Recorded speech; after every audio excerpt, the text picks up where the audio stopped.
Welcome, mortal, for another episode.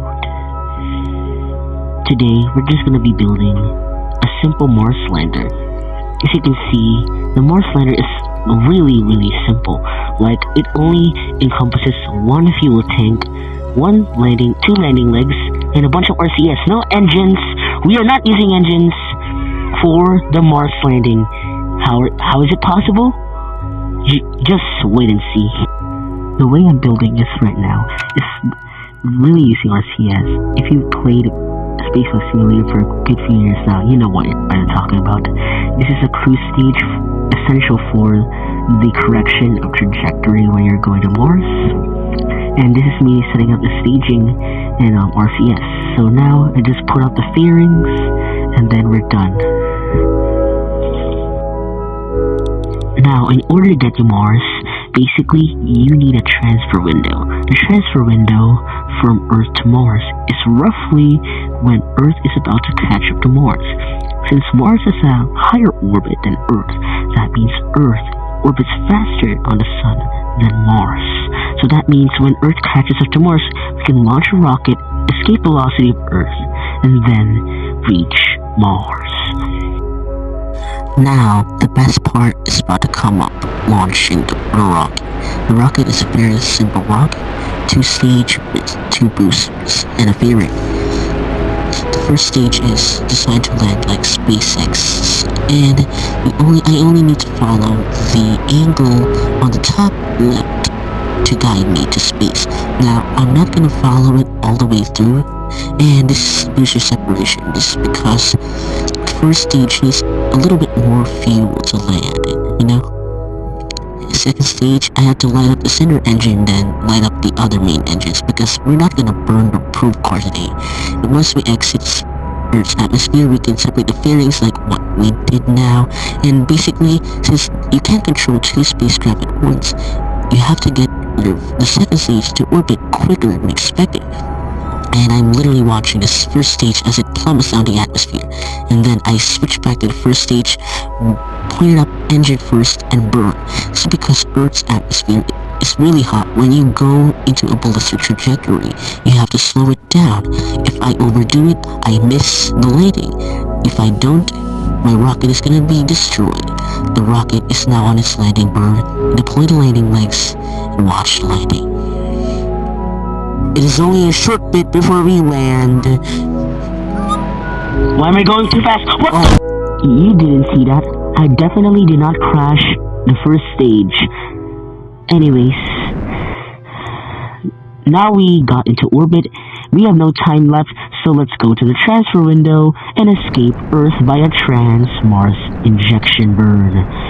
It's gonna take a lot of Delta V, and fortunately, I have enough fuel to eject myself to Mars. It is now time. The satisfaction of hearing the spacecraft separate. Since the spacecraft is a little small and we don't have enough fuel, I'm gonna use the RCS thrusters and monopropellant so I can save more fuel and make deep space corrections. When you're far from Mars, you can correct as much kilometers as you want.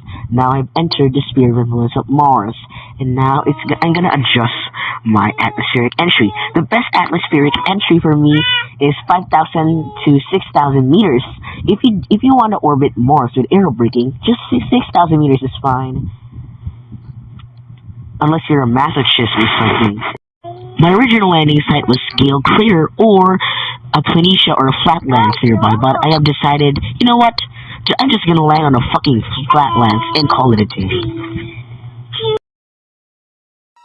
Since the cruise stage is now useless, we can just separate it, and now here comes the scary part, re-entry! Now, atmospheric entry is really hard, because I don't have any RCS, so what you're gonna see on the bottom, where there's arrows here, I'm making extremely small adjustments, because if I mess up right now, it's gonna burn up in 1000 Celsius heat, because remember, I'm going at like 9 kilometers per second. That means if I do this wrong, I'm done for. In this game, Spaceflight Simulator, in order to deploy all the parachutes, you have to be at least under 4,500 meters, and a speed of at least 450 meters per second. I don't know why, but it's important. Now that I have deployed the parachutes, what you're about to see is the cleanest separation ever. Wait for it. There you go. Oh my gosh. The back shell separating is magic. It's simple and elegant. It just floats away as you slow down. Now that you're in the safety of the atmosphere, you have to make some big decisions. Big decisions, really. You can zoom out, observe the surface, and decide, where am I gonna land? The best option is some flat land. If there's no flat land, or if you are targeting a planitia or a crater, look for a small crater. Now, what I'm doing here is gonna try to cut the parachutes. So, for the parachutes to fully deploy, it has to be below 900 meters, and then cut the parachutes. This is where things get interesting. Now, since the land has no engines, I only have to use the minuscule timing of RCS in order to land. And now, with just a quick glance, I've just decided, you know what, let's land on the bottom of that crater on the bottom right there.